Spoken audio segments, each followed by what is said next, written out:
Ranar Juma'a za a ɗaura auren Rukayya Dawayya da Afakallahu.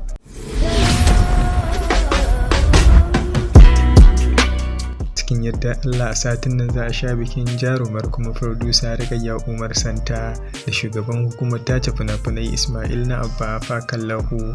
Bikin da aka daɗe ana jira ana kuma kishin ɗin shi Allah zai tabbatar cikin ikonsa, inda Rukayyan da abokan sana'arta ke wallafa katin gayyatar ɗaurin auren da za a ɗaura a ranar Juma'a 4 ga watan Nuwamban shekara ta 2022, inda tashar mu ta Hausa 247 TV ta ziyarci shafin sada zumunta shugaban hukumar tace fina-finai ta yi tozali da katin gayyatar.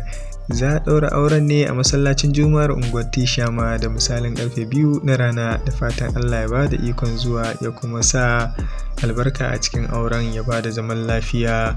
A madadin hukumar tashar Hausa 247 TV muna taya murna tare da zaman lafiya. Amin summa amin. Daga nan muka kawo ƙarshen shirin namu daga Kannywood, wanda Hausa 247 TV suka ɗauki nauyi. Ku shiga ku yi mana subscribing tare da danna mana ƙararrawa. Mun gode.